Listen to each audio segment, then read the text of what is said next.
Hello, my name is Holly. Welcome to the Murder She Shed. And guess what it is? It's Suspense She Shed Sunday. So come on in, and I'm going to tell you a true crime tale of Tommy Lynn Sales, one of the most prolific serial killers from the 1970s. Sit down and rest because now you're my guest.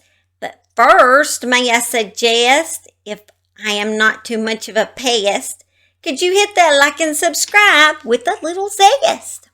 Okay, now that I'm done with my horrible rhymes, let's start our story of true crimes. Tommy Lynn Sales and his twin sister was born on June 28, 1964 in Oakland, California. They both contracted meningitis at just 18 months of age, and Tommy's twin sister passed away from having it. But pretty quick after he recovered from meningitis, his mother sent him away to live with his aunt in Missouri. And he stayed there until the age of 5. And as soon as Tommy's aunt started wanting to adopt him, his mother was like, no, that's not happening. So she pulled him away from her aunt's house and brought him back to her house. Tommy would later say that the time spent with his aunt was the best time of his whole life. He could have ended up a different person, maybe. After coming back home, he just continued to be neglected by his mother, and he learned to fend for himself. At the age of 7, he started stealing his grandpa's liquor to wash his blues away. And he would rarely show up at school. Around the age of 8, his mother encouraged Tommy to spend time with a man by the name of Willis Clark. He took little Tommy on day trips and lavished gifts and cash on Tommy. His mom was happy to have Tommy out of her hair, and she allowed him to even sleep at Willis's home with increasing frequency. And y'all know what's coming. The man would later be identified as a pedophile who molested boys, including Tommy, for years before he was caught. Tommy's mother would discipline him in a brutal manner. She used coat hangers and belts to beat him for no reason. And anything would enrage her, and only seldom did his granny and grandpa intervene, who lived with them as well. One time, Tommy crawled in bed naked with his granny at 13 years old. And then at 14, went in the bathroom when his mom was in the shower and tried to rape her. And this would cause him to have to go to a mental institution. And by the time he got out of the mental institution, his whole family had moved out of the house while he was there. And when he come home, it was just to an empty house. He lived at the house as long as he could until bills started piling up and he was kicked out. And this is when he became a drifter at this point. He was actually called the Coast to Coast Killer because he traveled all over the place and he left a path of brutal deaths. And he would sexually assault women and children. Tommy did like to lie and exaggerate a lot. So they're unclear which what murders actually Tommy is telling the truth about. He actually admitted to like 70 murders. And they pretty much only tied like 2022 to him that they think that he's actually done.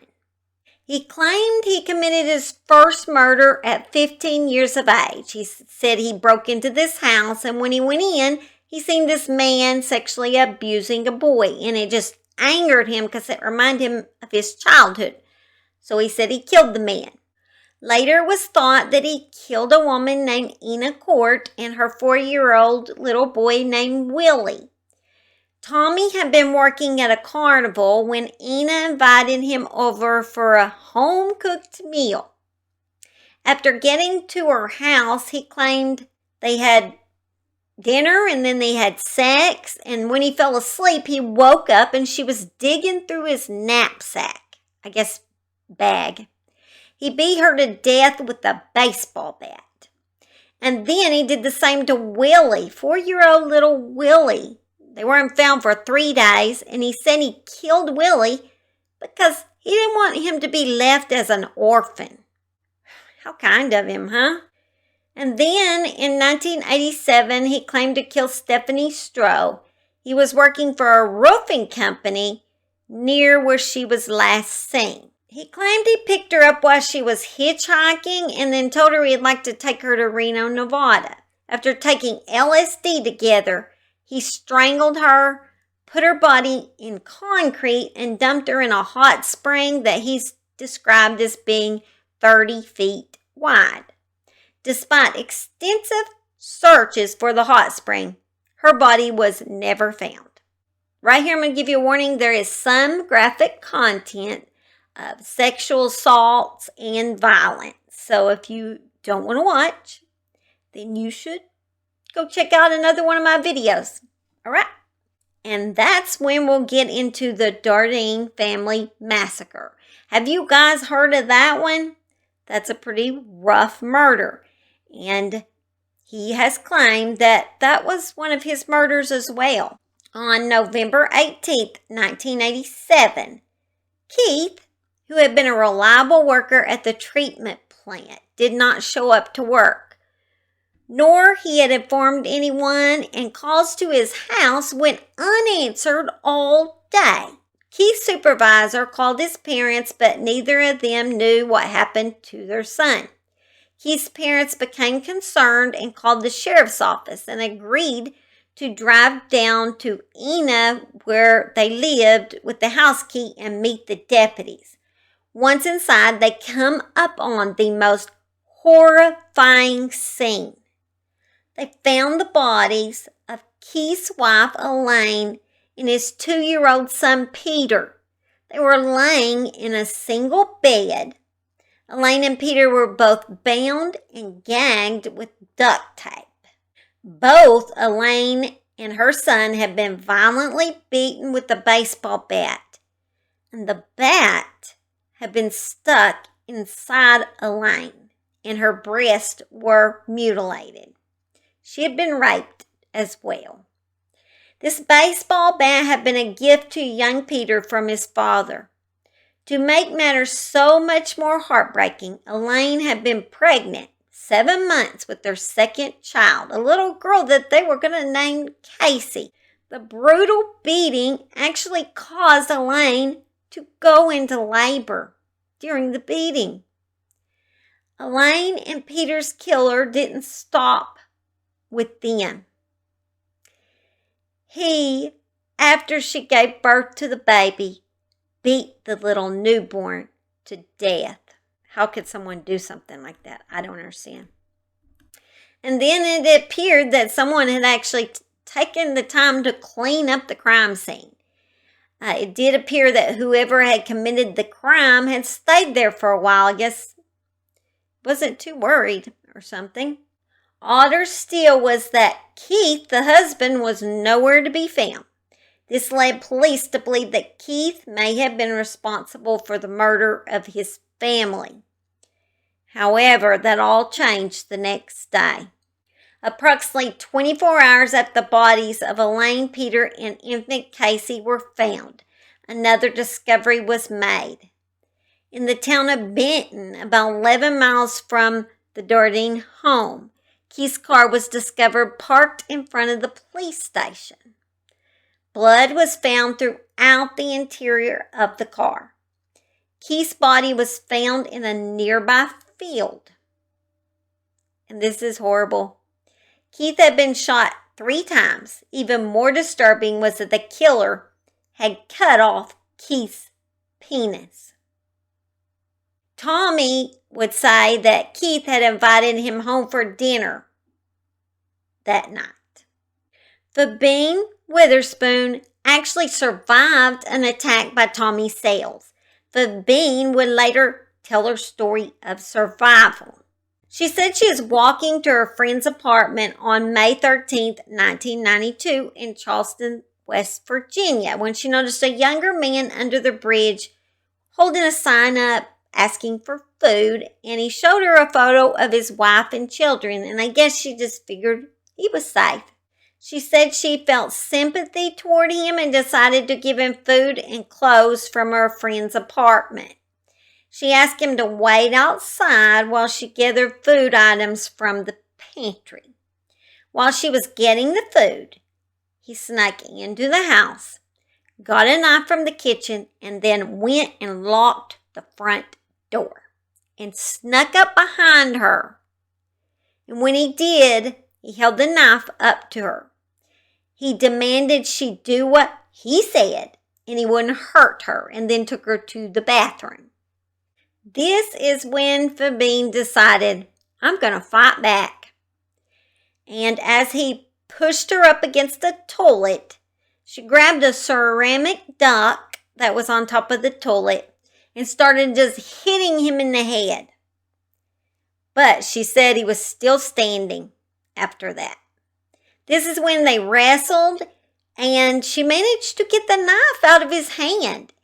And when she did, she just started stabbing him repeatedly.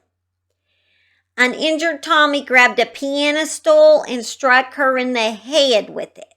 She later said that she felt like she'd been hit over the head with something, and then she just passed out. That's the last thing she remembered until the police and ambulance got there. Then she, I guess, woke up. Tommy tried to escape, but his injuries landed him in the ICU and in police custody. She got him good. Fabine sustained major injuries, including a hole in her head and a cut to her hand that required surgery. And after all that, he only ended up serving 5 years in prison. Then on December 30th, 1991, Tommy would commit his last crime before he was sentenced to death in prison. Although you got to think he committed many others that I have not mentioned, because you cannot tell for sure what this man actually committed and what he's lying about. But I know for a fact he committed that last one and this one. 10-year-old Crystal and her sister, 7-year-old Marquis, was looking forward to staying over at their friend Kayleen's house on New Year's Eve of 1999 to usher in a new year. Since Kayleen's dad would be away on that night, her brother, who was 14 at the time, was going to sleep in her dad's room, and her 12-year-old sister would sleep next to their mom. I'm assuming mom and dad didn't sleep together. I don't know. Sounds like it. Over the course of the evening, as the girls spent time in each other's company, Crystal and Marquis had a disagreement. So as a result, Marquis was banished to spend the night on her own in the spare room, while Katie and Crystal, who were closest to each other, bunked together. Even though this was upsetting to Marquis, being out of Kayleen's room very likely saved her life that night. Then, sometimes in the early hours of the morning, after Tommy had been at the bar drinking, he then snuck through the window of the house. While Kayleen was asleep, he crept up onto her, slashed the panties from her body, and sexually assaulted her. She did what she could to fend him off, and Crystal, who was in the top bunk, awoke to the scene of a man she did not know in the bedroom. How scary would that be? Powerless and frightened out of her wits, Crystal looked on in wide-eyed horror as Kayleen cried out and struggled against the monster who was stabbing her 16 times. Paralyzed by fear, Crystal stayed frozen even when her friend howled at her to go get Mama. She was scared to move because she thought he had not seen her. After he got done with Kaylin and she was bleeding out on the floor, on his way out, Sells pivoted his focus to the witness in the top bunk. Dread must have soaked Crystal to the bone as she whimpered a plea to this strange man. "I'll be quiet. I promise I won't say anything." She put her hands up to protect her throat, and she said he looked so cold and dead as he said, "Move your hands." Then he ran the knife through her throat. Crystal then pretended to be dead until he was gone. After she heard the door close, she struggled over to Kaylin, staying low. Wheezing and gasping, Kaylin lay on her side in a pool of blood, struggling for air. Due to the damage to her own throat, Crystal could not speak. She couldn't get out a single word to tell her dying friend that it would be okay. All she could do was stroke her friend's back until the life slipped from her small body. The night went silent. Even in her state of shock, Crystal realized she needed to take action. She made her way to the room where her sister was sleeping, but her sister was in a hard sleep and would not wake up. And she couldn't communicate to her to try to get her to wake up. Panic started to set in, and Crystal thought the worst. She was convinced that everyone in the house had been murdered, and she panicked and she just ran out of the house. She knew she needed someone to help her. She seen a light down the road, and she dragged herself to her neighbor's house, in which she wrote letters in order to communicate with the man there. He called emergency services, and then she had to have emergency surgery, and after that she was able to identify Tommy as her killer. When police arrived at his house, he told them they was happy that he was caught, as he is very tired of doing this. He was fully cooperative with police and not only gave a full confession, but he agreed to do a reconstruction of the crime. In this interview of Tommy, part of the reconstruction is in the video. This video truly gave me the chills. As you can see how truly cold this man really is. I mean, he has no emotion at all shown.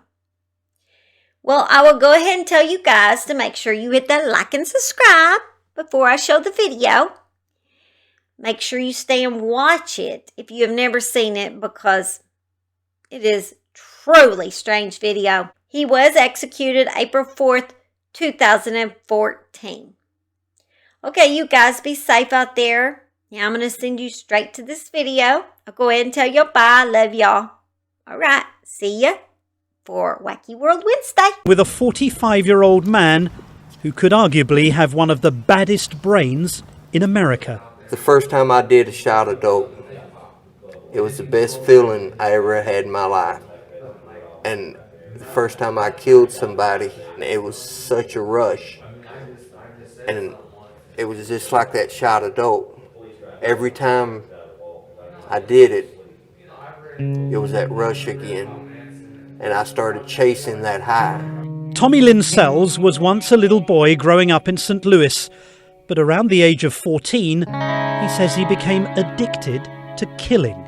How many people have you killed? Lord, I don't know. I don't know. 10? Yeah, 20? probably. 30? It's up there. 50? But see, I'm not Billy the Kid making notches on my holster, so I know it's been a lot. Sells is on death row for one murder, but he's linked to at least 17 more. The drifter's vagrant lifestyle helped him elude police for nearly 15 years as victims turned up from coast to coast. I am hatred. When you look at me, you look at hate. When I look at you, I look at hate. When you look at me, you know what hate is. 'Cause I don't know what love is. Two words I don't like to use is love and sorry, because I'm about hate. His methods for killing were as random as the people he targeted. He raped many before cutting their throats or beating them, stabbing others and strangling some. Vicious cycle. I couldn't help but be grateful for the glass between us.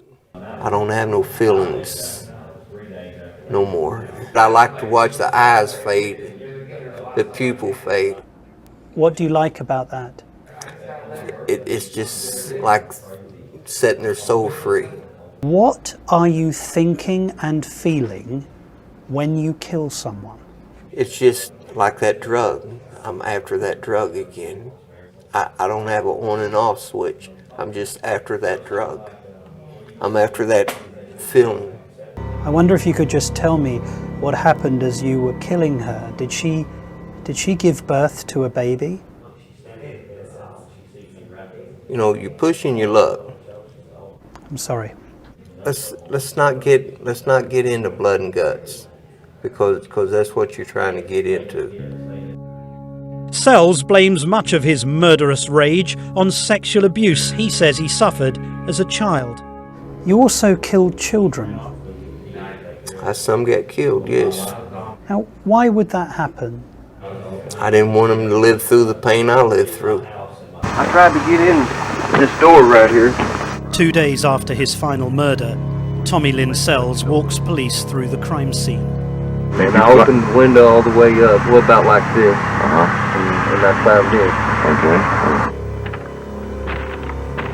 We kind of stayed up a little later, and we got in a little fight about where we were all going to sleep. We laid there and talked a bit. We talked about, at the time, like Britney Spears and NSYNC. Crystal Searles, 10 years old at the time, was sleeping over at her friend Katie Harris's. A decade later, that night is still fresh in her memory. I woke up startled a little bit and out of nowhere, and I was kind of confused to a loud noise. I woke this girl up. Her friend Katie was asleep on the bottom bunk. I cut her bra. I kind of just like leaned my head up a little bit, and I could see that there was this scary older man that I'd never seen before.